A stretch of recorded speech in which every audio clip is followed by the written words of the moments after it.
So we are ready now to begin the proper formalization of the classical argument, and you'll see that I develop a kind of simple diagram which is might be viewed as a classical equivalent of ISLM.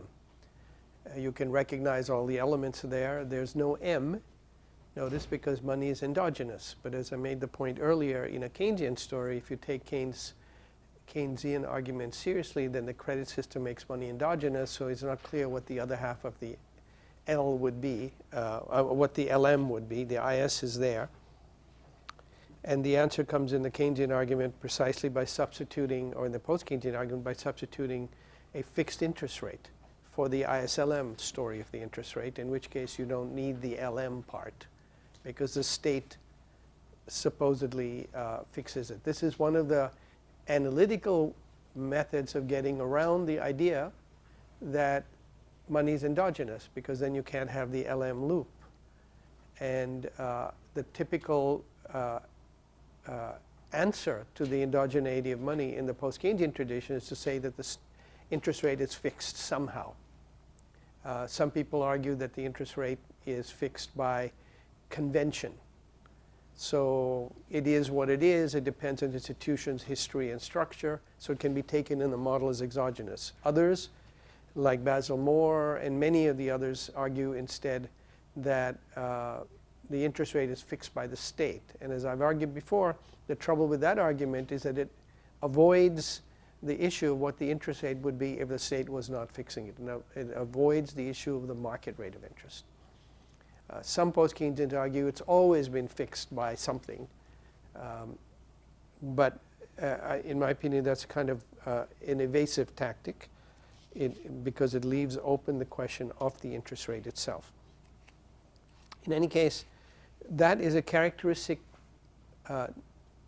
response to the endogeneity of money.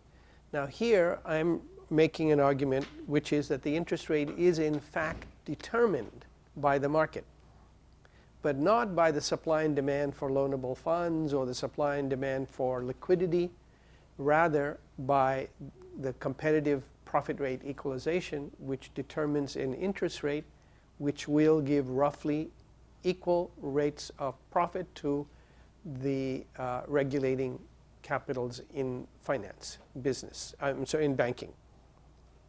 So that makes it exactly parallel to all other prices in the classical tradition, coming from profit rate equalization. So with this, I want to summarize the classical dynamic, because I want to put all these elements together and show that they actually respond to Keynes's insight about aggregate demand and his insight about the importance of having the interest rate determined in a different way, and actually, in my opinion, answer some of the, or provide an alternate answer to some of the difficulties he encounters in trying to ground his own argument. So the first point, as I mentioned before in the summary of the classical dynamic, is that the rate of profit is a linchpin of the whole system. And we're going to study its empirical patterns at some point, but right now the theoretical issue is that the rate of profit is not only, the profitability is not only the source of demand, because it determines employment of workers whose wages go into consumption demand. It determines raw materials demand, because you don't buy raw materials unless you expect to use them for profits. It determines investment demand, because investment demand is based on the expansion of capacity, but that is dependent on the anticipation of profitability from that additional capacity. And of course, it determines the profits, the rents, dividends, and interest payments, which feed into both the income of finance capital, the revenue of finance capital, and the income of various sets of rentiers, as Joan Robinson would call them, people whose income comes from property.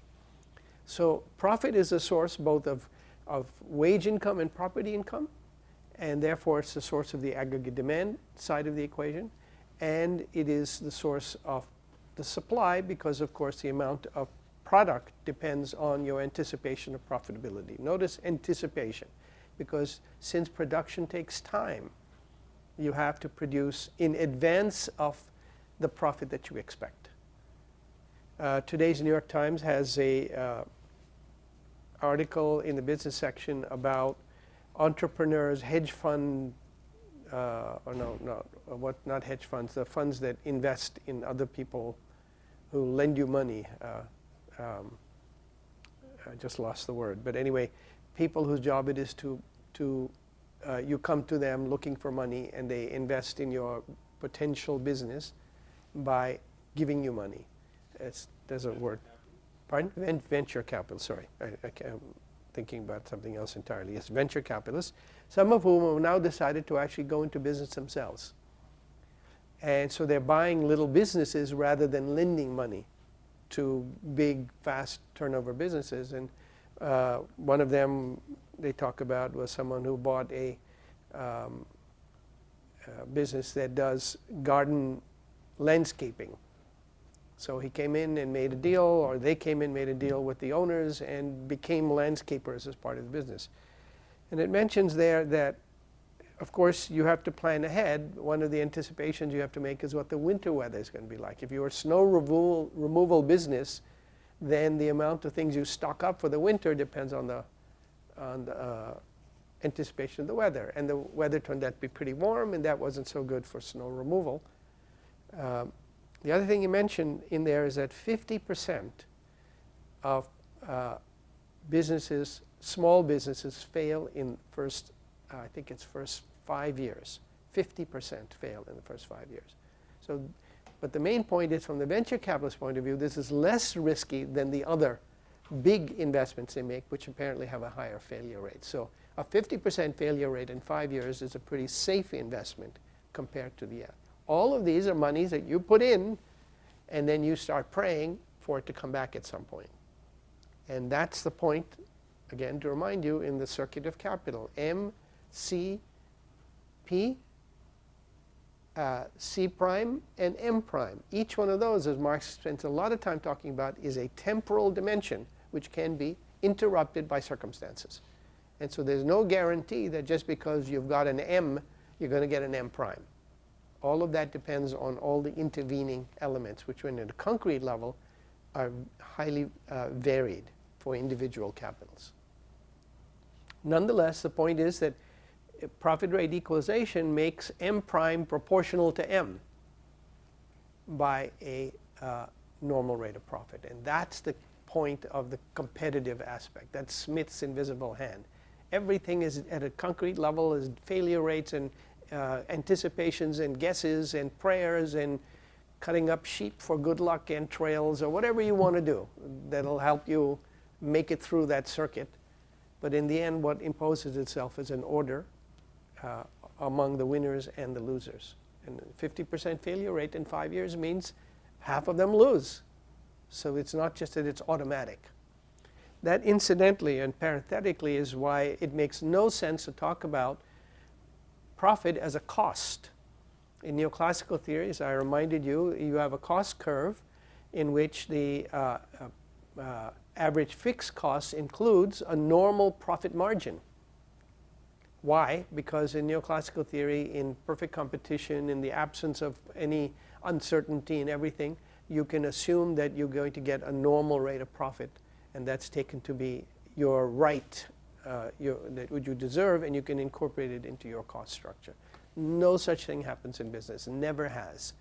You can claim it, but no one is required to actually compensate you, so to speak, for your costs. You can lose money, so there's no guarantee at all in this. So given this, that the rate of profit is the linchpin of the system, the next thing is to understand is that we're talking about a system which is growing. And that, as I emphasize in the graphs and pictures throughout, that's the nature of capitalism. The growth comes from a cellular level. Each firm, each of these venture capitalists is putting money into a firm. The first thing, if you read the article today, first thing you want to know is how they can expand. Because they're not there just to make the profits that are there. They're used to use that as a base to expand. Well, everybody can't expand. Why is there a 50% failure rate? Because some contract or some go out of business. But that cellular attempt to expand, money made is money that could be put back to make more money. And that's the point, again, in Marx of the scheme of the circuits of capital. MC, M prime. Now, MC goes to a bigger M prime, but the M prime then feeds into a bigger new M, and that comes up again. And so you have not just a circular process like this, a linear process. You end here and you start again. It's a spiral going upward. And that spiral is at a micro level, at the level of the individual capital, is the source of the incessant growth tendency of the system. Now, of course, for that growth tendency to work, the demand must match the supply in some turbulent fashion. And that's what we're going to be looking at, the properties of that here.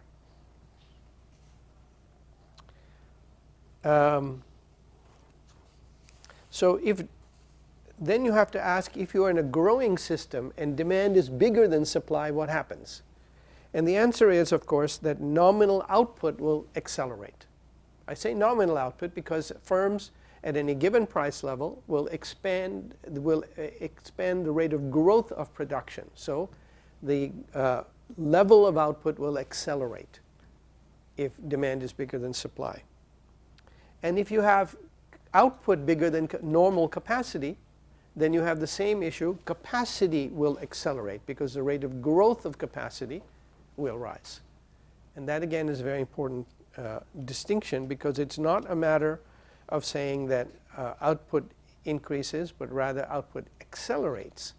And capacity doesn't just increase, it accelerates. And if capacity accelerates, then capital accelerates, because the rate of growth of capital is the rate of growth, as the source of the rate of growth of capacity.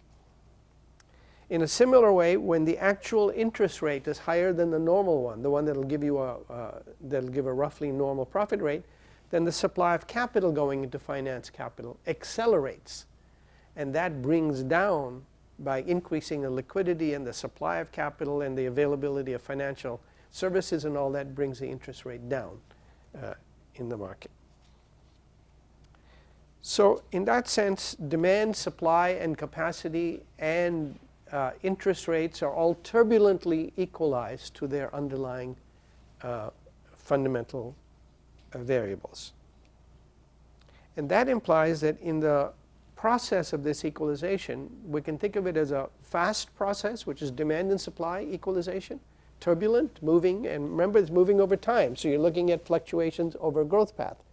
And then a slower one of over time of capacity. So the distinction between short run and long run is not wrong, but is not right. It should be between fast and slow processes. And why is that important?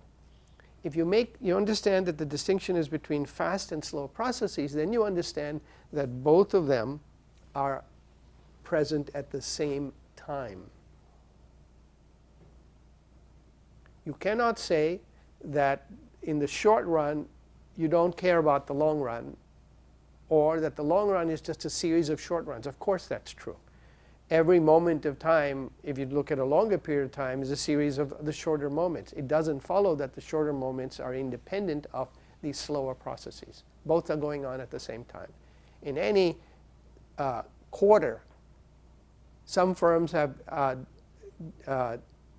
output accelerating and others have output decelerating. Some firms have capacity accelerating, which is a slower process, slower dimension, and others have it decelerating. So you can't say that the short run is only about demand and supply. The short run is about all of these, and an interesting issue arises. If you want to model these, then you have to make use of the engineering trick of having fast and slow time. That is, things which respond fast and slow. And that's not the same thing as saying that they have a smaller parameter. It's not the same thing as less sensitivity. It's a different dimension. And it's not obvious, but this is a common problem in engineering, how to distinguish between fast and slow processes. And there are tools and mathematical systems and techniques and equations that can incorporate fast and slow time. So an interesting issue to explore: what happens if you take a standard sort of Keynesian or classical or Goodwin model, and you try to distinguish between fast and slow processes going on at the same time. I used to use in class a program which unfortunately was written only for DOS machines, so it became obsolete after the first 10 years or so, but it's lovely because you can write these little loops, and it was called Tutsim, put out by University in Antwerp. And it had loops that allow you to have slow time in them. And it's quite nice because then you can simulate the movements of demand and supply in one speed, one time, and the movements of capacity and output in a slower time. Most analytical methods dealing with that use a trick. They say in the fast time, we take the slow variables to be fixed. Now, you can't do that if the variables are growing, but you can cheat in a slightly different way and say we take the growth rate of the slow variables to be fixed, or the share of the slow variables to each other to be fairly stable in the short run. That's not so bad because the share moves, obviously both variables are moving together, the share moves less in the short run than it would in the long run. And so that's a trick, and that's a useful trick if you're formalizing this. But the real proper way to do it was we have both of them going at the same time. So if the process of equalization of actual capacity to of output to capacity is operant, then capacity utilization will, in the long run, over longer time, slower time, fluctuate around the normal level. Demand and supply in a faster time will fluctuate around roughly balanced output and demand. And the profit rate will fluctuate roughly, the actual profit rate, around the normal profit rate. Now, given that, and the interest rate will fluctuate around the normal interest rate, given that, the remaining question is what happens to the expected profit rate. And of course, the expected profit rate is the key variable driving the process in any dimension, because you're making a judgment about what you're going to get. But if the expectations are linked to performance, so to speak, then in some sense expectations will be tied to the actual profit rate and hence will be tied to the normal profit rate. And most economic analyses make that assumption in one form or another. They make the assumption that the expected variables are linked to the underlying normal level of these variables. So that's why. Now notice, if you put it that way, it picks up the argument I'm making, constructing now, picks up the Keynesian idea that accumulation is driven by expected net profitability. Accumulation being the investment over the stock of capital, or G sub K, the rate of growth of capital, is a function of the expected profit rate minus the interest rate. Now, Keynes calls this expected profit rate the marginal efficiency of capital. And so he says that this is the driver of investment, because given any particular interest rate, all the action is going to come from the expectations part, the animal spirits part. So that already picks up that idea. But it also picks up the classical idea that the expected profit rate will be regulated by the actual profit rate, so that it will not hang in the air. Some Keynesians say, well, expectations are long-term in the future, and they're just exogenous. Whenever you hear someone saying exogenous, you should be attuned to the possibility that they mean they don't have any explanation of it. So therefore, the easiest way is to say it's outside of my understanding, therefore it makes it exogenous. But that's not the same thing. If you don't understand something, you don't understand it. You can't make it exogenous by not understanding it. And if you look in the article I was talking about, the 50% failure rate of new businesses in over a 5-year period, the people investing the money in these new businesses know this. Of course they know this, because these people, venture capitalists, their business is making judgments about these outcomes. So they are extremely well informed. It doesn't follow that they're always right, or even often right, but they are very well informed about the probabilities and the outcomes and the expectations and the underlying real processes. So it picks up not only the Keynesian relationship that the expected rate of profit is a driver of the system, the net rate of profit after interest, but also the classical idea that the expected rate is related to the real rate, to the underlying real rate, and the normal rate in particular. It also picks up the Keynesian notion, and I'm going to try to show this, that demand can be something independent of these elements, at least in the short run. And I'm going to pick up on that, but let me remind you. How does Keynes say that there's an independent demand element? He picks, for instance, autonomous consumption. Well, what does that mean? Autonomous consumption is independent of income because A, you run down your money stocks, or B, you borrow. And if the borrowing is net for the system, then the borrowing has to be an injection of new purchasing power. Right? If it's running down money stocks, it's also an injection of new purchasing power because you're reducing idle stocks and injecting them into the purchase of commodities or financial assets for that matter. But in Keynesian case, injection into the purchase of commodities. And the other element, he says, is investment. And then people asked him, well, Lord Keynes, how exactly is investment autonomous? And he goes, forgot to mention it in the book. I'm assuming that it's financed by credit. That's what makes it autonomous, that it is not dependent on current income. Then the question immediately arises, and I tried to bring this up last time, if that's the case, what are the limits to this issue? Because if investment is financed partially or totally by credit, that means it's financed by debt.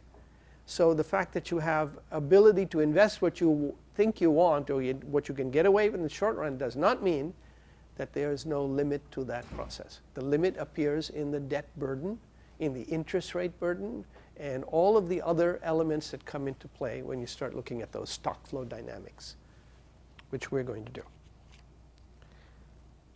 So we want to allow for the relative autonomy of aggregate demand, one of Keynes's key points, and really rooted in the idea that the capitalist system can create purchasing power internally.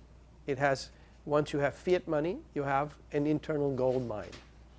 And unlike the old days where you had to dig up the gold, here you just have to crank that handle faster so more paper comes spinning out, or better yet, more bits come running out. And later, I'm sure bitcoins will come running out. And I'm going to come back, by the way, to this discussion of the limits of fiat money in the chapter after the coming one. The next chapter will be about unemployment and wages, but the chapter after that will be the theory of money, modern monetary theory, fiat money, and then the theory of inflation linked to modern monetary phenomena. And the last element that is part of the classical argument is the idea that over some slower process, output and capacity get equalized so that the capacity utilization rate becomes equalized with the normal rate. Now those three elements, or those four elements, output is roughly equal to demand, which over a slower process is roughly equal to capacity. Y sub n is normal output or capacity, right? So this first one is the fast process, and the second one here and here is the slow process.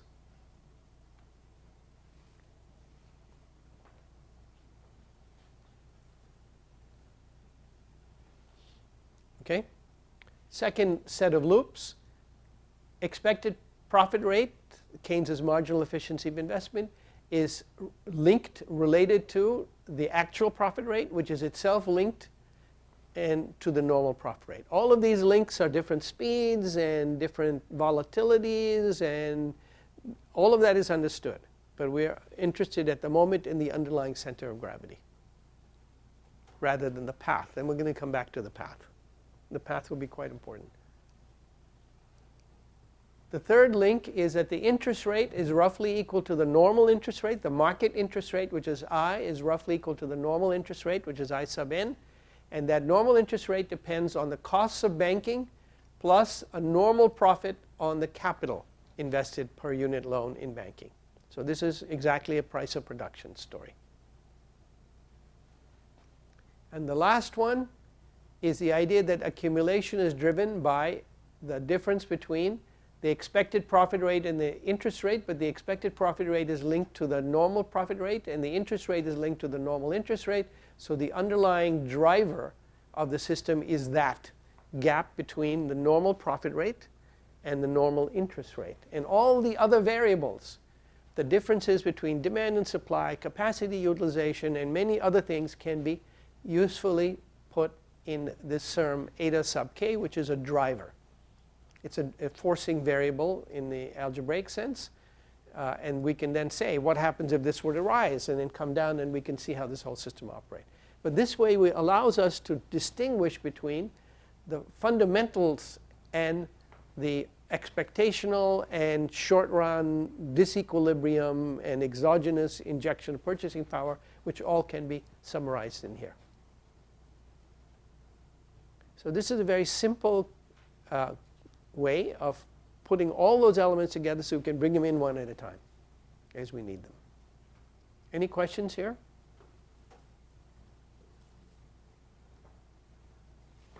Okay. The last thing I want to remind you is that the normal investment share, which is investment over normal output, can be written as investment over capital and normal output over capital. Investment over capital is just GK, the rate of growth of capital stock, because investment is the change of capital. So investment over capital is the change of capital over capital, which is a growth rate. And the output to capital ratio, the capacity to capital ratio, I'm going to call big R sub n. It's the normal profit, the maximum profit rate in the sense of SRAFA, or it's a Herodian capacity to capital ratio. It has both roles, so to speak. But we know that GK is a function of the fundamental profitability, which is Rn minus In, and then this term, this F here is one of these is not quite right. This is at italics, and I think this should have been in italics also. I'm finding more and more as I read the book lots of typos, because what happened is that I finished the book a year before it went into print, because we realized that the notation had changed over 15 or 20 years and was no longer consistent. So we had to create a whole new notation from scratch, make it consistent through all 1,000 pages. And in the process, we clearly made mistakes. And you're going to see another couple as I'm going along. If you're reading the book and finding typos, send me a list. Some people just started today a study group, or yesterday a study group on the book. And I'm sure as they read it, they're going to accumulate a list of errors. So if the book is ever reprinted, I can have a collected list. I'm finding them as I'm going through also. Anyway, the point is that this is an investment share. And you'll see that the diagram I developed from this is essentially an IS-LM thing, but it's not, there's no LM part, but IS and interest rate story. The last thing we have to bring in is that the rate of growth of capital is a function of the fundamental difference between the profit rate and the interest rate and all the other turbulent variables, which are summarized here in this eta k. But we want to know what the rate of growth of output is. Now, output is related to capital because capacity is related to capital through the capacity to capital ratio. So if capital is growing at a certain rate and this ratio is constant, then if capital is growing at a certain rate and the ratio R sub n is constant, then Yn is going to be growing at the same rate. But if that Rn is changing, then those two can diverge according to how technical change, how technology is affecting the maximum profit rate. Conditions of production, because it also includes the length and intensity of the working day. That also matters. So if you do that, then you can write output in terms of capital times yn over k times y over yn. That's just another way of writing output. That makes it k rn times uk. uk being the rate of capacity utilization. So we can write output as the capital stock, the maximum profit rate, normal profit rate, normal maximum profit rate, and the capacity utilization rate. And that's these three variables, from which it follows that the rate of growth of output is a rate of growth of capital plus the rate of growth of the maximum rate of profit and the rate of growth of capacity utilization. Okay? Then the reason I do all of this is I want to concentrate on the fundamentals first and put all the other stuff elsewhere before we bring it back in, so we know what the main driver. So now we have here the rate of growth of output is equal to the rate of growth of the driving fundamental relationship between profit rate and interest rate. It's a function of that, plus all the other variables, which now include not only eta k plus these two, the rate of technical change and the fluctuations in capacity utilization. Okay? So all that additional variable now is picking up fluctuations rising from expectations, demand and supply, fluctuations, capacity utilization variations, government deficits, export surpluses, and all that can be put in there because we want to see their effect, if they're positive or negative. Under the simplest possible case where these fluctuation elements are all here, all summarized as eta are gone, then you can see that the rate of growth of output is dependent on the fundamentals, which is the normal profit rate and the interest rate, and that can be expressed as the investment share times R sub n, because the rate of growth of capital and the rate of growth of normal output will be the same if R sub n is constant and the eta term is 0. Then you have a relationship between output, normal or capacity growth, the investment share, normal investment share, and the output.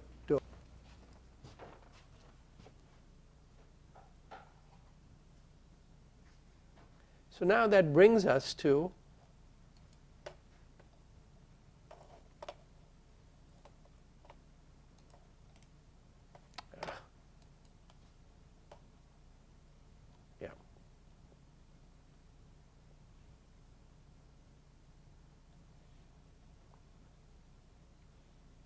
a slightly the same story, but now formalized in terms of.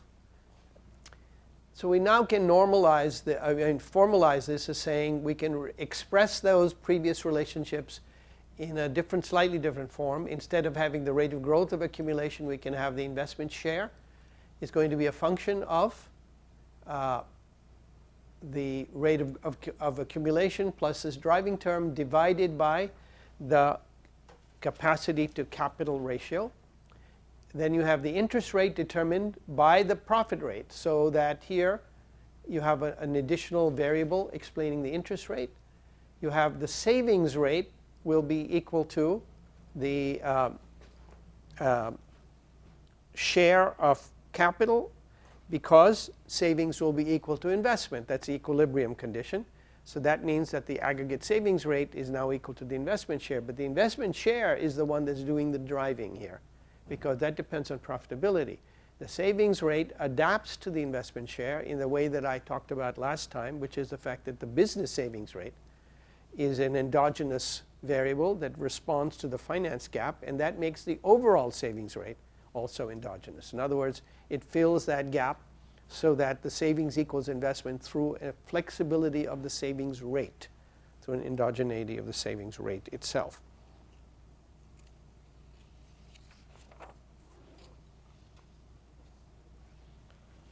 And here we have the rate of growth of normal output or capacity, which will be dependent on all of these terms, but with no driving variable and a constant capacity output ratio. Then you have the rate of growth of normal output is just dependent on the investment share and the normal capacity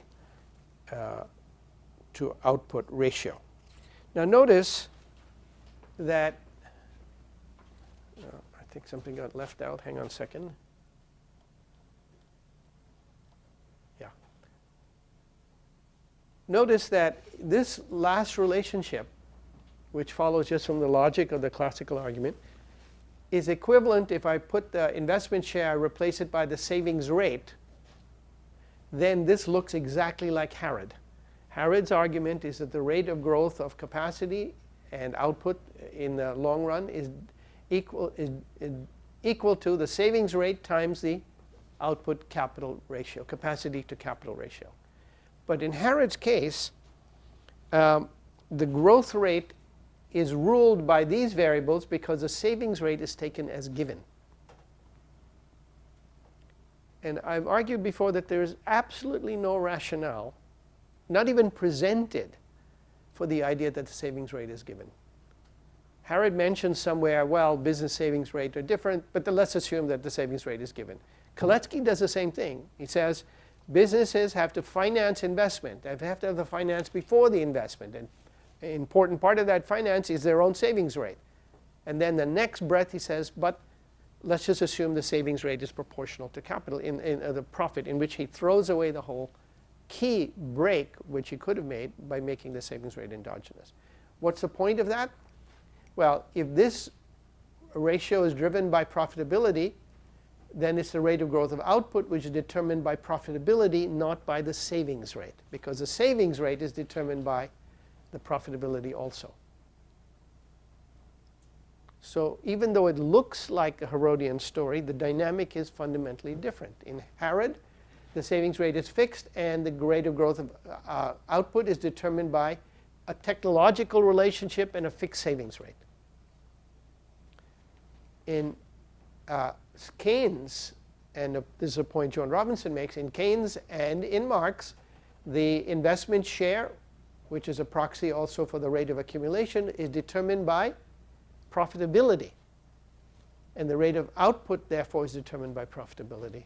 The savings rate is adaptive. And because it's adaptive, it plays no long-run role, though it does have a short-run role. We'll see in a minute. Yeah. If we go to the equation where the rate of profit is equal to the rate of growth divided by the savings rate, and by the equation that says that the capital stock over the output is equal to the savings rate over the rate of growth, then if I is greater than S, meaning that the rate of growth must be going up, how can we have K over Y that it remains the same over time when S responds positively with... It doesn't. We're talking here about a situation where these are equal because we're ignoring the fluctuations for a minute so we can see the underlying dynamic. We're immediately going to move to the question of what happens if you pump up the system. And the answer is, if you think about suppose that not just I, but any injection of purchasing power, because what's important there is that the I minus S is excess demand. So it's an injection of purchasing power, right? What it's going to do? It's going to accelerate output. It's going to increase capacity utilization above normal. So all these eta variables are there going to come into play. But the question is, if they are brought back to some normal level, then you're going to come back to this relation. And we want to see the impact on the path. So just hold that question. I'll come back to that because that's exactly where I'm headed. So now I want to show you this in diagrammatic form. It's sort of the classical equivalent of the ISLM curve. Not surprising because it picks up the same themes. But let me start by reminding you of the profit rate story. This notation is one of the errors here. The intercept should be, instead of K here, it should be UC prime, meaning the unit costs of the banking sector. And instead of kappa prime here, it should be kappa B, which is the banking sector, because I changed the notation somewhere along there, and we forgot to do it on some graph. So this is one of them in the book. it should be something different than it is. So you can correct that in the book itself on figure 13.5. This should be UC prime and this should be K kappa sub B. But other than that, the interest rate equation implies that if the normal interest rate is below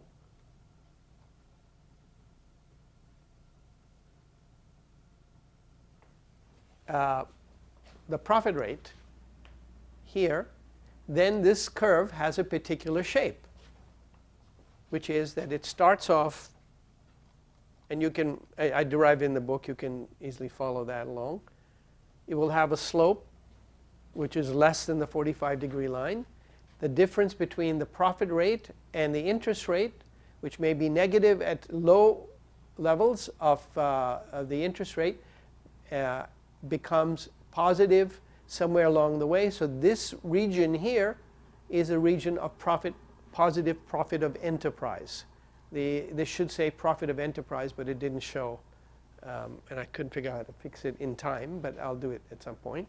So this is the, so to speak, the price of production curve for the interest rate. And this is the profit rate. And the point is that a particular profit rate gives you a particular long-run interest rate. And I tried to show this empirically in the relevant chapter in the previous section of the course, previous semester of the course, chapter 10, I think it was. And here, that means that if we have a profit rate, we actually have an interest rate and we have a profit rate of enterprise. So that cements, so to speak, the driving importance of profitability. And it's not surprising that the classical economists start that way by saying, where does profit come from? And it comes ultimately from the division of value added and the ratio of capacity to capital, that R sub n, which is production conditions. So it's in a sense the struggle within production and the conditions of production that create profitability. And that's another way of saying exactly what Marx says also.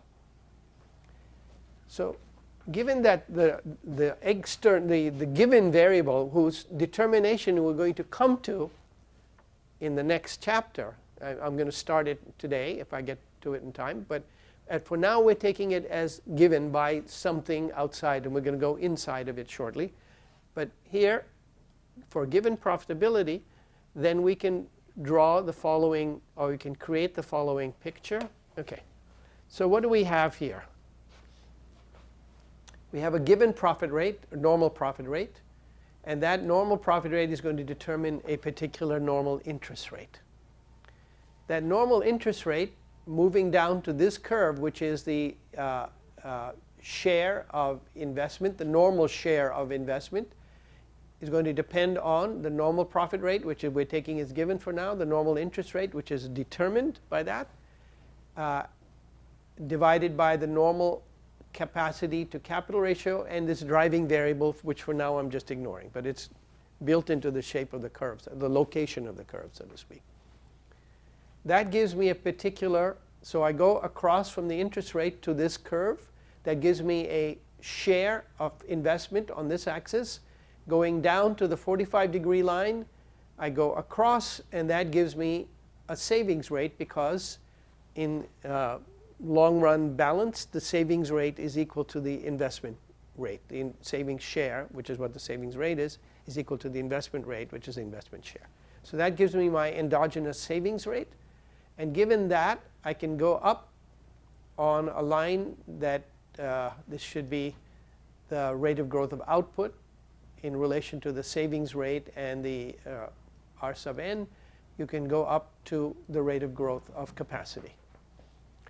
So this allows us to go from profitability to interest to investment share to the savings rate and to the rate of growth of output in the long run rate of growth of output.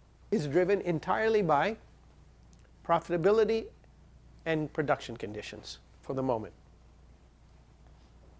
So this is, so to speak, the fundamental rate of growth, the center of gravity of the process of actual fluctuations.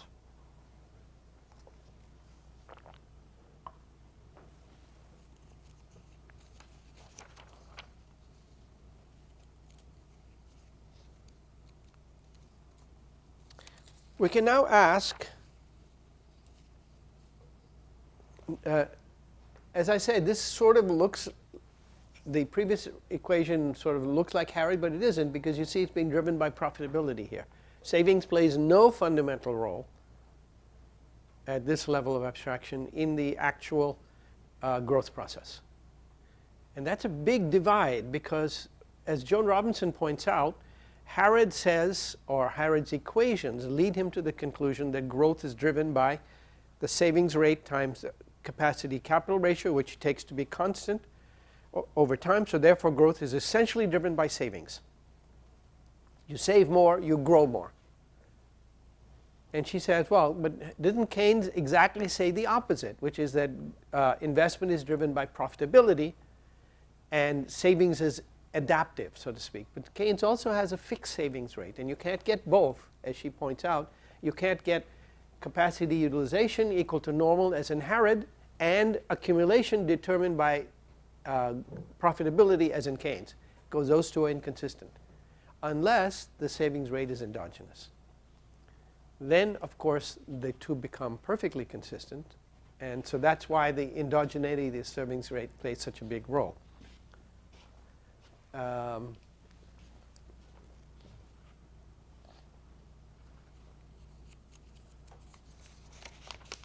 We now ask what happens to these curves if you have different changes in something. For instance, suppose the price level rises. What would happen? Well, we know, we've already seen that the nominal interest rate depends on the price level, because the nominal interest rate depends, it's a price of production, it's a nominal price of production. And I think of it as not as nominal, but as a current interest rate, which is a different meaning, because it's a current flow of investment over the current value of the capital, a current flow of interest payments on debt or capital, and divided by the current value of capital, so it's inflation adjusted in that sense.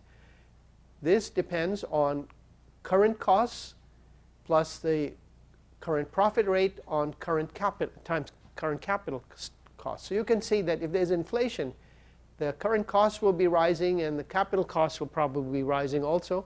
So the interest rate will be a function of the level of price. And I made that point that explains Tooke's findings, Gibson's paradox, and the empirical evidence of the correlation between the level of the price and the interest rate. Not the rate of change of price, as in Fisher, but the level. This is called Gibson's paradox because it doesn't fit with neoclassical theory, but it comes quite naturally from the classical argument of profit rate equalization.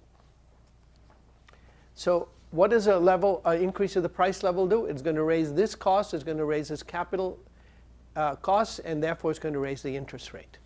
So if it raises the interest rate, what that means in the curve is going to raise this, and it's going to change the slope here. So the curve is going to shift up and maybe be more slopey, and therefore it's going to reduce the rate of profit of enterprise. And if it reduces the rate of profit of enterprise, it's going to move you in the direction of a higher interest rate, therefore a lower investment share, and a lower savings rate, and a lower rate of growth of output. In other words, a rise in the interest rate will have a damping effect. A rise in the long run interest rate, equilibrium interest rate, will have a damping effect on output growth and accumulation. Again, this is quite consistent with Keynes. Keynes' investment is equal to, is a function of the expected profit rate and the interest rate. If the interest rate rises, that term, the net rate falls, investment will fall, aggregate demand will therefore fall, so output will fall, and accumulation will slow down because there's less investment. So it's quite consistent with Keynes' argument. But here we're talking about normal capacity utilization, not the post-Keynesian free variable that capacity utilization becomes. If banking costs go down, the effect is the opposite. If banking costs go down, then the interest rate will fall. If the interest rate falls, then you have a higher investment share, you have a higher savings rate, you have a higher rate of growth of output. So reduction of anything that reduces banking costs in the long run also reduces the interest rate and therefore increases accumulation and rate of growth of output. A rise in the capital to capacity ratio capacity to capital ratio, a fall in the ratio of capacity to capital, a fall in the maximum rate of profit, or a rise in the inverse of that ratio, which is capital over capacity, which is the rising organic composition kind of story, or technical,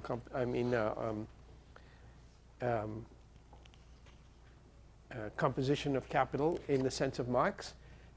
That term falling will shift this whole curve up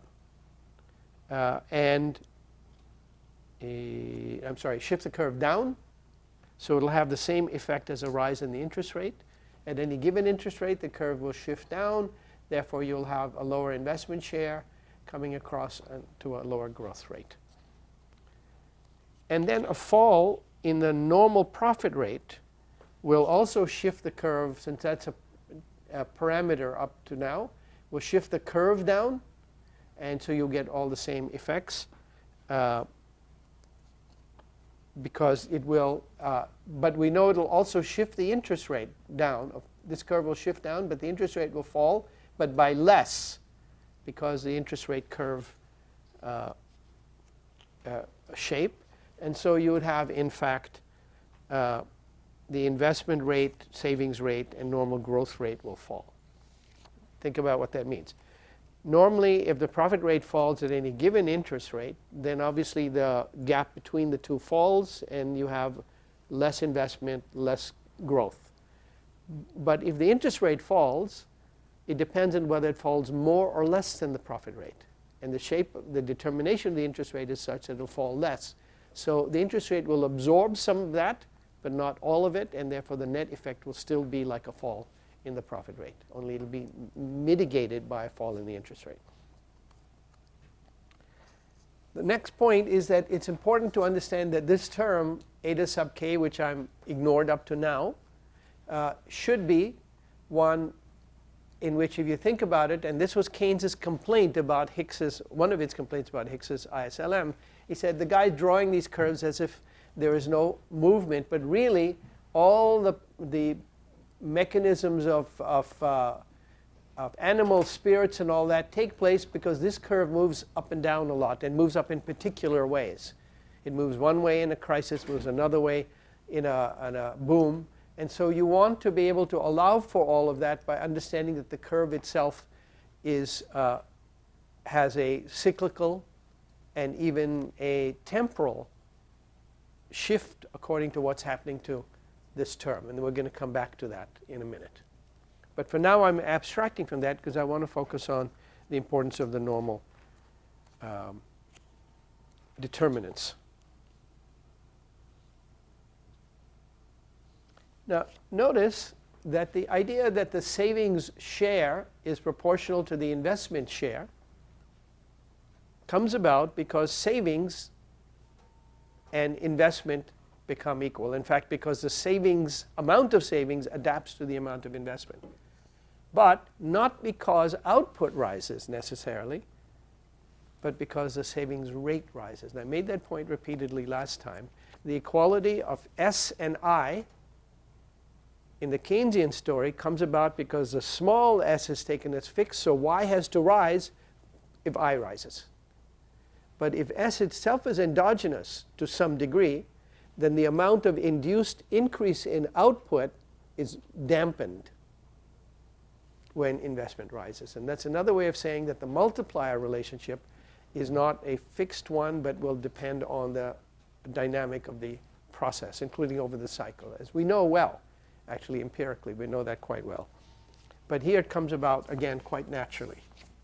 So this equality of savings and investment looks like a Keynesian story, but it isn't, because the savings rate is endogenous, not exogenous. And notice that it is also not like Keynesian story. Keynes's investment interest rate, rather, is dependent on liquidity preference, which requires then the other side of that, a fixed money supply. And that runs into trouble when you have an endogenous money supply, as many Keynesians point out, many post-Keynesians point out. But here the interest rate is not a free variable because it's determined by profitability itself. Again, to stress that this set of relationships that I'm talking about here is not the actual path.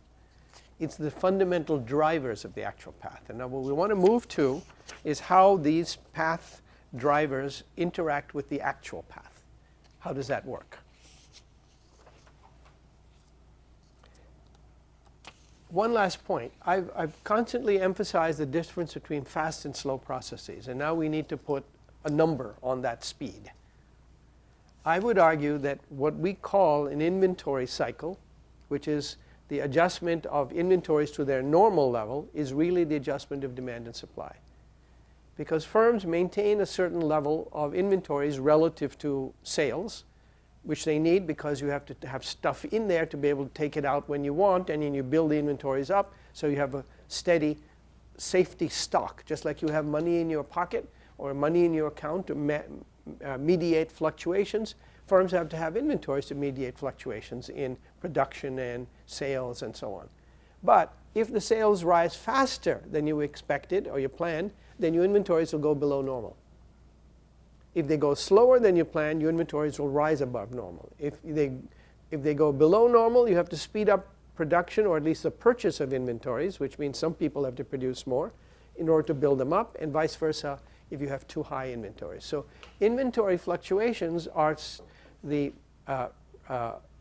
reflection of demand and supply fluctuations at the aggregate level. And businesses know this pretty well, by the way. That means that if you ask how long does it take for demand and supply to be equal, I would argue that's the inventory cycle, which is 3 to 5 years. Very important. Equalization of the Keynesian short run is 3 to 5 years. And then the second issue that we want to ask is how long does it take for equipment to match up to the use of equipment, that is capacity utilization, to be normal, or stock of plant and equipment. And the answer is that's the old business cycle, which we used to call the fixed capital cycle, and that's 10 to 12 years. So if you want to put numbers on that, the short run is 3 to 5 years, and the long run is 10 to 12 years. Now, once you see it that way, then the idea of policy changes, because the adjustment processes you're talking about last much longer than you think. Yeah. I asked this because, as far as I know, this data is not in the book, which is the short run cycle, which is the one that Van doing and shows in his book until 1980. Yeah. And he shows that it's between 3 to 5 years, the inventory cycle, and the undesired inventory up to the 1980. It has like the same sort of cycle, which is between 3 to 5 years. But after 1980, those two cycles don't move in the same way. And the undesired, it's something like between 7 to 9 years, and the let's say the desired one, it's still like 3 to 5 years, but they don't move like in the same sort of way. In the same. Comment a little bit. Well, yeah, that's a good point. I mean, let me just say, first of all, that if you had gone to Ricardo or Marx and said, excuse me, sir, how long is the business cycle? They'd say 10 to 12 years, because they didn't take the short run fluctuation to be meaningful. They were looking over the longer run. So what used to be called the business cycle was, in fact, the fixed capital cycle. It's when Keynesian policy became something that should be able to dampen out business cycles, they focus on the inventory cycle. So the inventory cycle becomes central to the policy idea that you can dampen fluctuations, and the fluctuation they focus on the short run. But then the question arises. I had this discussion with Wynne Godley because I was making this argument, and he said, no, it's not true. So we sat down. Wynne's answer to everything is, come over here. And we sit in his office. He has all the data, and we would start looking at the data. And he was using a typical Keynesian idea that you measure this relative to the idea that the output is fixed in the short run. I was doing it relative to the idea that the output grows. Now, the dimension of the cycle depends on how you model the normal growth path. If you have to calculate the inventory output ratio or inventory sales ratio, you have to have some idea of where the normality is. And if you do it differently, you get a different picture. So that's a very good paper topic. Go back and look to see how the measurement is made in terms of the growth process, how you decide what the desired ratio is, because the key there is you're looking at the difference between desired and actual, right? So the desired ratio then gives you the cycle. And that raises very serious, interesting questions, because as I've argued before, and I'm actually going to come to that again, so remind me when I repeat myself that I already said it, but over the long run, if you look at prices from 1790 in those graphs which are in the book and I presented earlier, you see that they move long waves, but by 1940, from 1790 to 1940, they're the same level. And then from 1940, they go up to such a point that these, what used to look like big fluctuations, look smaller and smaller because prices rise so much. Well, that period of rising prices is a period of rising nominal outputs. So when you have inventory sales ratios, you have to take inflation into account, you have to take growth into account, and it's an interesting question then how, I haven't kept up with this, I haven't looked at it in at least 10 or 12 years, but immediately my own calculations gave me a different number. So it's a very good topic, a good research topic. You can do this for manufacturing, by the way, because there's good data on manufacturing, on sales, on inventories, and the necessary gaps between them. I can't remember whether they have sales, inventories, production, so that you have a difference between sales and output there also. And there's enough information, I think, to make this kind of estimate. And it's possible that it's become shorter. There's much discussion in the business literature about inventory management, the reduction of the time and amount of inventories, and it may be that that has happened, and that's reduced it. But then we're talking about reducing it from 10 to 12 to 7 to 9. It's a big reduction, but it's still a long period of time. If you're running for office and you want to make America great again, and it takes 12 years, you're going to be in trouble. Okay?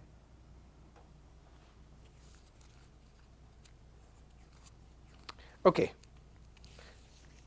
Any questions up to here? So we now want to move to the path level analysis. So far, I've been talking about the fundamentals because I want to keep that central. But now you can see that we have the means also to distinguish between growth rates and paths.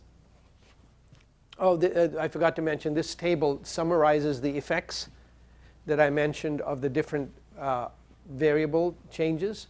A change in price has a positive impact on the interest rate, negative impact therefore on the net rate of profit, a negative impact on the investment share, and a negative impact on the growth rate for the reasons you can see from just going through the diagram. A fall in the profit rate has a negative impact on the interest rate, a negative impact on the net rate because the interest rate falls less than the profit rate, so the net rate still falls. Negative impact on the investment share, and a negative impact on the growth rate. And here in the book, this is another typo. On page 631, the sign here should be greater than rather than less than. In the text, I say greater than. And that's typical when you're editing. Sometimes I wanted to make them all say the same thing, so I changed the text, but I forgot to change the sign. So the sign here should be greater than, and you can see a rise in the capacity to capital ratio would make the interest rate fall, the net profit rate fall, investment share fall, and the rate of growth output fall. Okay? I think that's right. I need to check that again. I did this kind of hurriedly, so maybe it is actually the other way. But anyway, you should be able to work it out and tell me, because the dynamic is already there in the logic. just to tell you where I am. I just changed this, so now it was, we're talking about a rise here. So that makes the curve shift down. At any interest rate, you're going to have a lower investment share and all of that. So that should be right. So now we want to go to path analysis. And here we want to make use of the approximation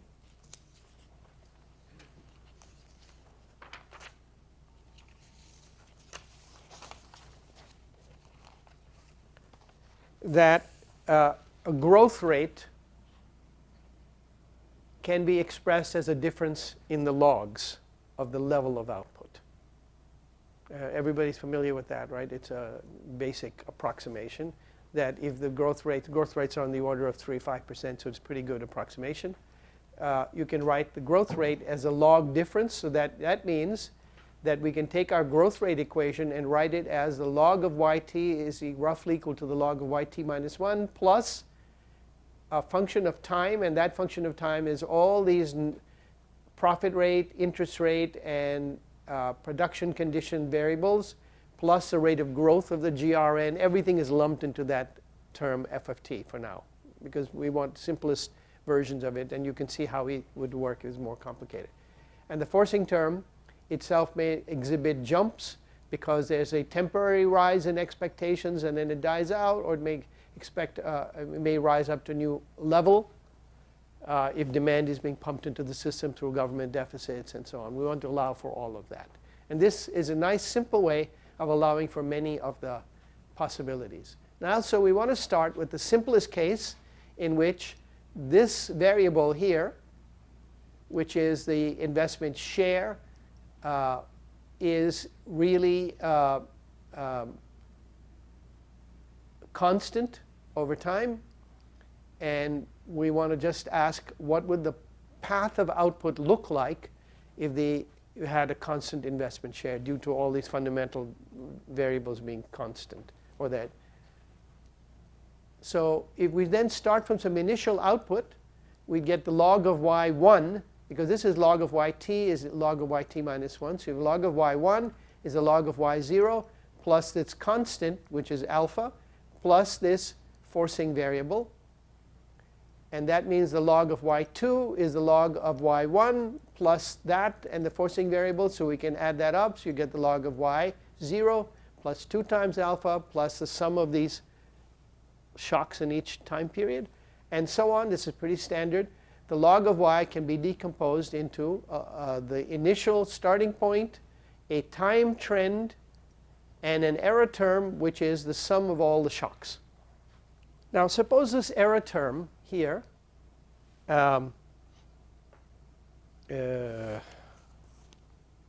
unfortunately, I can't see what it is because the editors, let's see, in equation 1342.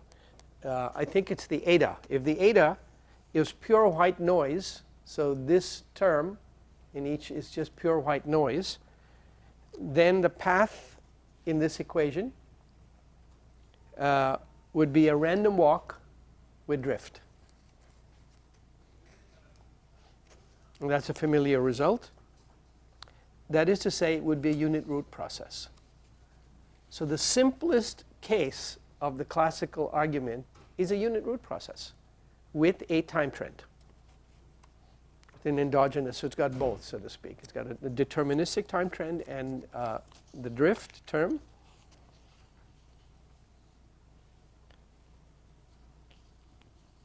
So it has a linear deterministic trend, which is this part right here.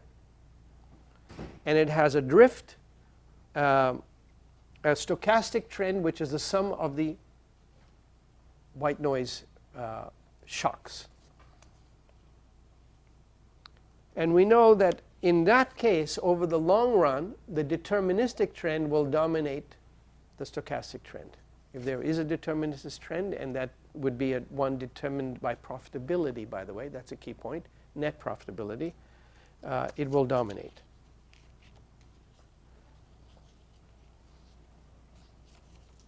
There are other possible specifications of the etas. Even if it's white noise, then this term here, the sum of the etas, would imply that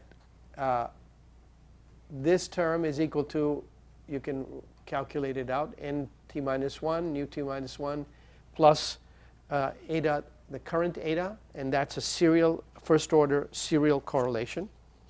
And of course, in practice, the so-called term here, the f of t term, will vary, of course, over time, and that's going to be central to our thinking. It represents the movements of profitability, interest rates, the technology and conditions of production, and so on, so that the term is never going to be a constant except in the simplest analytical representation, so we get a feel for the story. And that brings me the central point is that the path of output will have a deterministic trend and a stochastic trend. And that's inherent in the idea of a growth process, and especially one determined by profitability, where the deterministic trend will reflect profitability, and that's the key point. Now, the problem here, as you see, is that all of this begins from some level of output, and we don't have any theory, so to speak, at the level of the initial level of output. And so, looking at this as a graph, what that process, the growth process, the classical growth process, implies, in the simplest case, is that there'll be a constant trend to the output, and there'll be fluctuations around this equilibrium path. And those fluctuations can have interesting and familiar character. They can look like business cycles and so on at this level.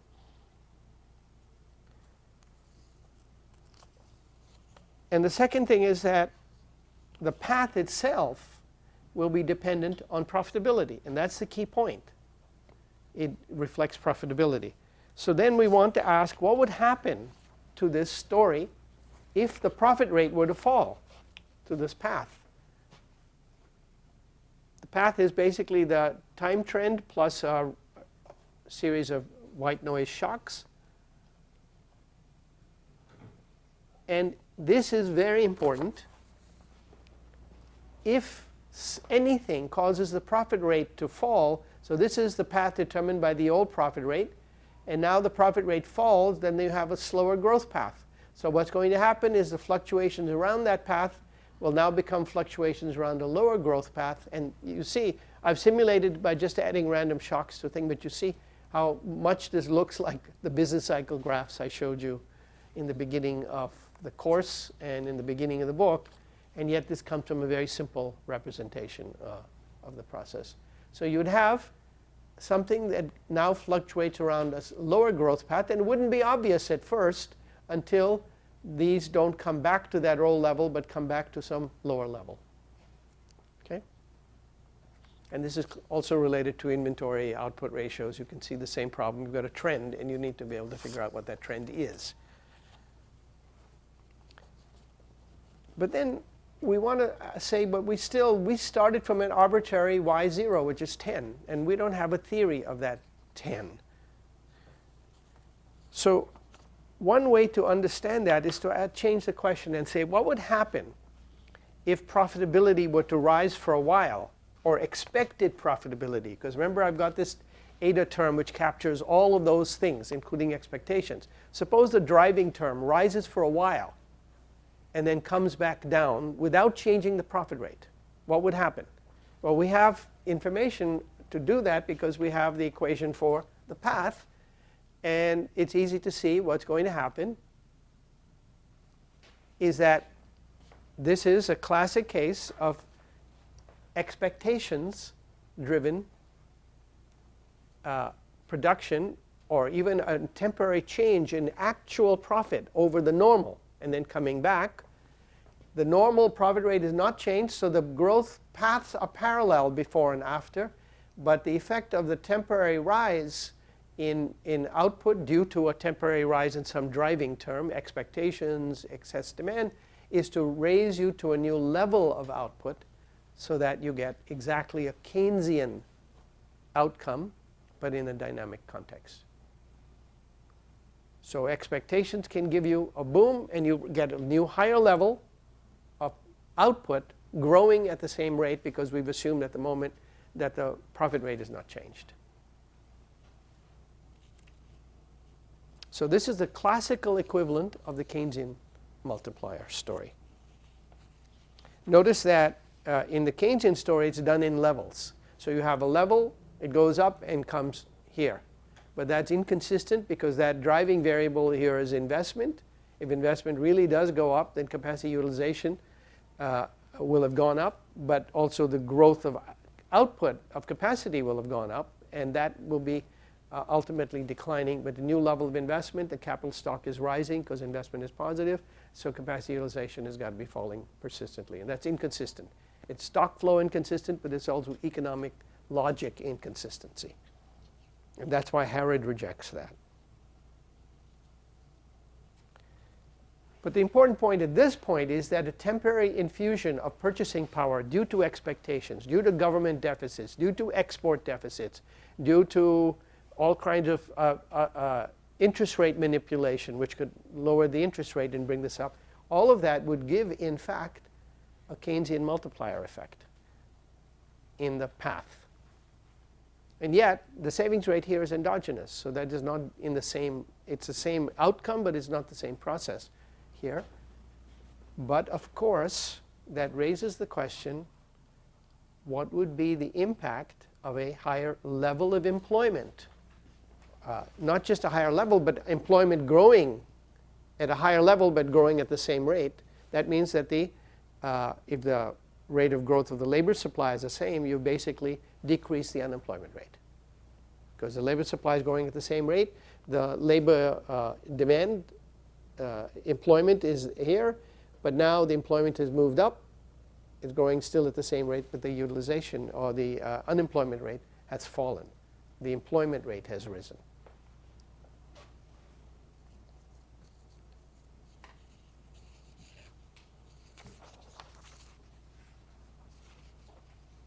So this tells us that there's going to be hysteresis. The growth path is dependent on what happens along the way. And that's the answer to the first question. What determines the initial level of output? The answer is history. Because what happens in this kind of process is that the levels depend on what's happened in the past. That's the whole point of the unit root argument and all of that, exactly that point. You can't tell the level without knowing how you got there. Okay? So hysteresis says that the path actually depends along what happens. But now suppose that this jump in output had the effect of raising employment, reducing unemployment, and therefore raising the wage share and reducing the profit rate. If it reduces the profit rate, then the growth path will have slowed down. So now you get the interesting outcome that demand pumping of various sorts brings you up to a new level, but since the rate of growth has slowed down, at some point you're going to end up, other things being equal, at a lower level than before, because the slower growth rate is going to undermine the new higher level. Is that point clear? That's a very important point. You can sort of see that here you started off at this level, fluctuating around this level here, and then you went up to a new higher level of output, but as the growth path has been cut because profitability has been squeezed by this, then you fluctuate around the new lower level, and if you go back there, at some point these two levels are going to cross. The two paths are going to cross, the old path and the new one, and the new path is actually going to be below the old path, other things being equal. To put it another way, if you want to keep it up, you have to keep pumping again. And that's reminiscent of the point that Friedman makes, that if you have this path and it decays for any reason, and here it's not decaying because there is a natural rate of unemployment, here it's because of the effect on profitability, then you're going to get the benefit will dissipate, and then in order to keep the benefit up, you're going to have to give it another shot. And that leads to Friedman's explanation of inflation. We're going to come back to that also. Okay? So you see that quite naturally we get repeatedly outcomes that we observe empirically, which is that demand pumping does matter, but also the possibility that it has an intrinsic limit through its effect on profitability.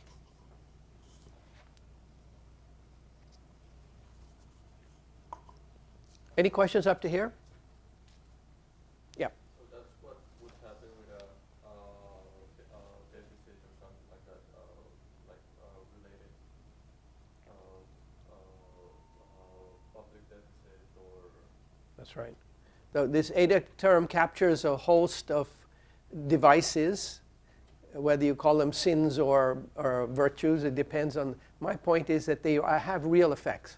There's absolutely no denying that you can pump up the economy by pumping money into it. But how much you can pump it up depends on what profitability is already, and also the impact on profitability through the pumping. And that tells us that one of the intrinsic limits is the possibility of a profit squeeze.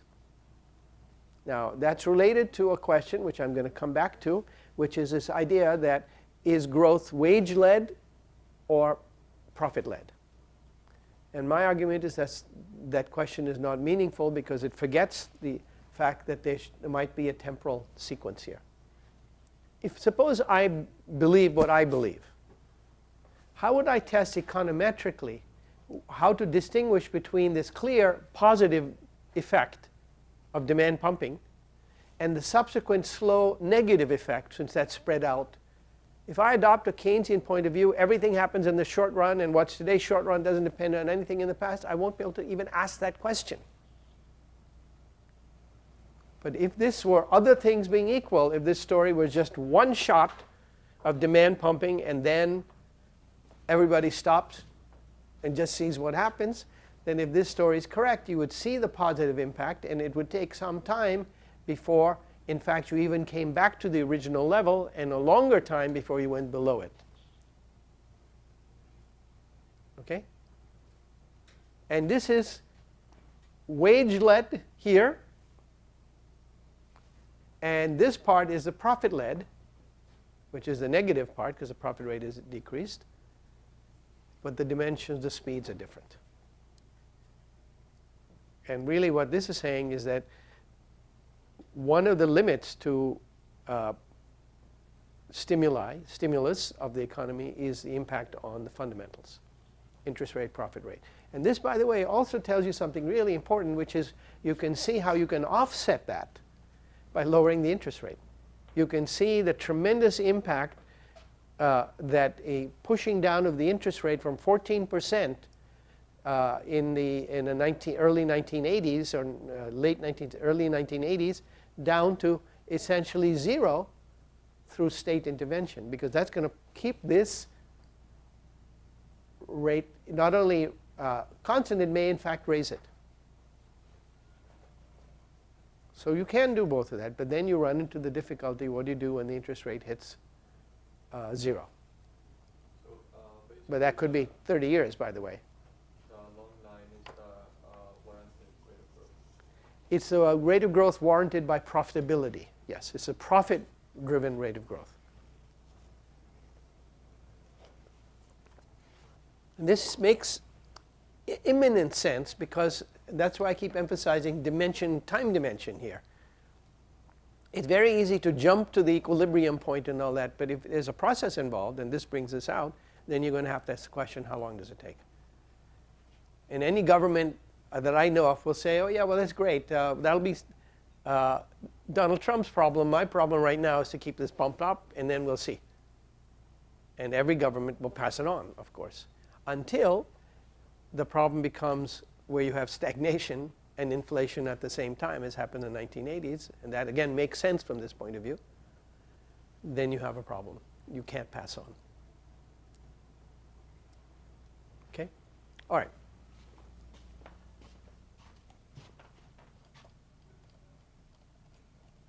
Okay, so let me summarize the story so far. The argument I've made in this chapter is that the capitalist growth is regulated by the net profitability of accumulation. which it can be enhanced through injections of aggregate purchasing power. And it can be enhanced also by reducing the interest rate, because the net profitability can be. So you have fiscal policy and monetary policy plus exogenous things such as capital flowing in from abroad, which can depend on the interest rate also. So you have all these variables which are typically, all these channels which are typically emphasized in modern macro, but they have a different impact here because growth is ultimately regulated by profitability. What matters at this level of abstraction is really the amount of the new purchasing power, not the particular source, because I've lumped everything into that little ADA term. So it can be exports, it can be animal spirits, it can be bank credit, domestic bank credit, it can be government deficits, but clearly some kind of deficit spending either by you or by foreigners to pump you up, meaning that they are buying more from us than we're selling to them, so that from their point of view they're running a deficit, we're running a surplus. But if you look at it from that point of view, then one of the limits to this is is the impact on profitability, but another limit is the fact that these deficits imply corresponding debt usually. So if you have government debt, then what are the limits to that? If you have private debt, what are the limits to that? If you have consumer debt, what's the limits to that? How long can modern credit and fiat money postpone the debt problem, the problem of the buildup of debt? And again, this is a stock flow issue, right? Because the flow is you're pumping up, but the stock is the accumulation of these pumping up on debt. And these are well addressed issues, but now they come quite naturally here. Households and businesses can have the limit on debt limits on the ability of borrowers to make payments. That is, if you borrow a lot of money, the limit is how much you can pay it back. If anything goes down, then you can't pay it back. And so that immediately leads to all kinds of problems of employment and bankruptcy and so on. And of course, the willingness of lenders to keep lending if they think you can't pay it back, or if they think they can't sell it to someone who's dumb enough to buy it. If you've seen the movie The Big Short, you know part of that is how mortgages were bundled that were so impossible to claim that they were viable, but they were simply bundled with other things, given statements saying they were good and pushed on to other people because the ones who were making them knew they were rotten. But up the chain, less and less information about how bad they were because that was covered up. And so they eventually piled up and, of course, blew up at some point. Banks have, in turn, limits arising from their own liquidity. If banks have assets which turn out to be fictitious, then the banks are in trouble. And that's why they have all kinds of tests now after 2008, but they had them before also after the banking crisis in the 80s, the savings and loan crisis, and of course they had them in the 1930s, which was one of the main reasons these rules were put into place in the first place. Governments have limits on the borrowing too, because government debt, if it rises, implies the possibility that the government may default, and therefore it reduces the viability of issuing new debt. A classic example in the news every day now is not Greece, Puerto Rico. It's in the news all the time. They piled up debt and they have no possibility of paying it off. And they're trying to figure out how they can get around that problem. And even the government, as the nation as a whole, has limits on that, because the viability of government debt depends on the sense that the government can pay it off. And if they think you're paying it off with money which is going to be depreciated through inflation and so on, or because exchange rate movements will be contrary, then you have a problem. And of course, the classic example there is Greece, but other European countries also close to that border, a border of disaster, that is to say. Also, the perspective I'm talking about leads quite naturally to the distinction between deterministic and stochastic time trends, which has now been built into the literature since Nelson and Plosser's 1982 article. And before that, people tend to think of trends as time trends, and after that they tend to think of them as stochastic trends, or some people a mixture of time and stochastic trends, because it's pretty hard to separate these two, by the way. The tests are not very good, and it takes a lot of data to separate that. In orthodox models, well, anyway, the notion of output as a unit root process with a profit-driven trend gives rise to the possibility that a temporary movement in output in the driving term can cause a permanent level rise in the level in the path, so that your path is going like this, as I showed before, and then you jump up in your new path. So you have a permanent change. Whether that change is sustainable depends on what's happened to profitability in the process.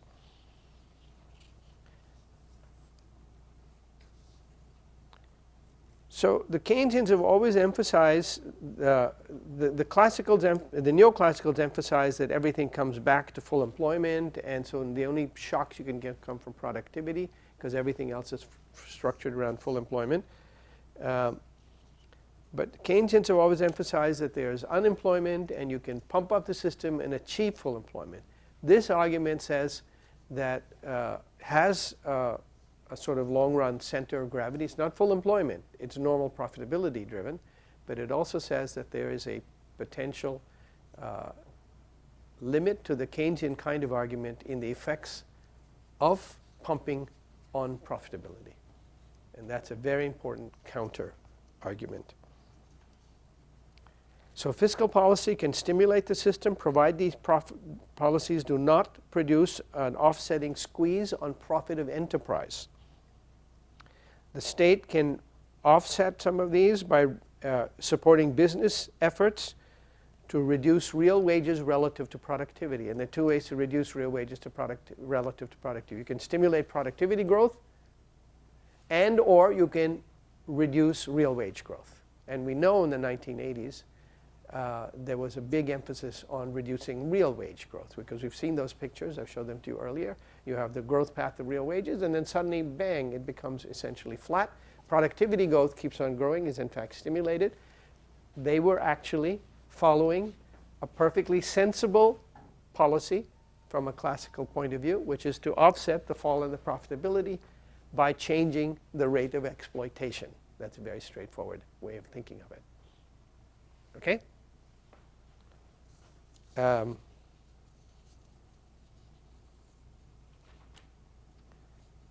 If you have a credit-based stimulus and you can directly reduce the interest rate to particularly make that stimulus of credit, then you can pump up the system for a long time.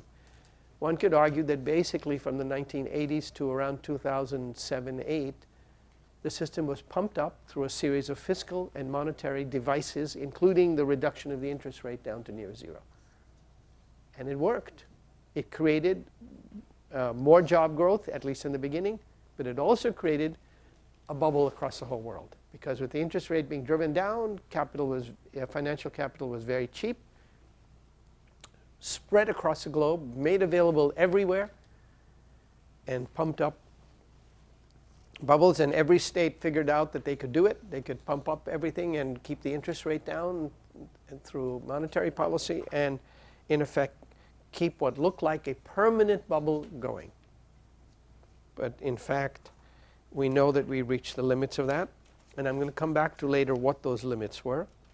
But when the limits come about, then even this 30-year stimulus, 30 years really, more, 35 years, 36 years, reached a limit. So this is why time is an important consideration when you're looking at these processes. If you believe that markets achieve all these equilibria in a few months, in a quarter, then it's all fine. Nothing will happen in the long run. Everything will work out. But if you believe that the way markets achieve their limits is to go way off, and if at the same time the fundamentals are being moved in the opposite direction, kept up because the interest rate is being reduced, then in fact the meeting point can be very far away. I would argue that what happened in 2007 was absolutely understandable from the point of view I'm making. I've also argued in the book that I actually anticipated it from a different perspective, from the long-wave perspective. But if you look at the work that the Levy Institute did, including some of the work that I did at the Levy Institute, but it's really Wynne Godley's work, then you see that they're talking about, read his paper called Seven Unsustainable Processes, a very famous paper, which he wrote at the Levy, talking about how these processes that were supposedly pumping up the economy, holding it up, were unsustainable. And he was absolutely right. So that brings us now to the point I'm going to pick up next time. We move to, this was chapter 13, or no, 14, which I just finished. 14? No, 13. And I'm going to go now to chapter 14 next time, which is talking about the relationship between wages, unemployment, and profitability. Because you can see what a big role that plays in the logic of the argument. I saw a hand, yeah. Can you go to the diagram 1306?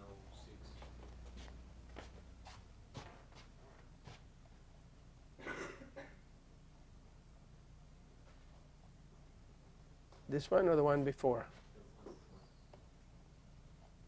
Yeah. Yeah. What will happen if we have zero or negative growth? Ah, Because I think in the diagram, the G is good question. possible or not. I'm not sure I know the answer, but let me see if I can figure it out. Yeah, good question. Zero growth. So negative growth, the problem is the way the diagram is set up, there are actually two axes. This one which runs all the way over here, and this one which runs over here. So I could have drawn two. So the answer is that you'd have to have this curve shifted down to the point where it intersects. I don't know the answer, but I could figure it out. Good question. If this is negative, the investment share can't, if you think of it as net investment, it certainly can be negative, right? Because this is just a share of investment in output. So negative growth rate of capital is net investment being negative. So that share would have to be over somewhere in here. So the curve would have to be down like this. The profit rate, net profit rate would have to be low enough, and that happens, by the way, in a business cycle where profits collapse and interest rates actually rise. I make that point in the book because, in fact, I made the point last time, in a business cycle, the demand for credit shoots up, but the availability of people who can afford it drops.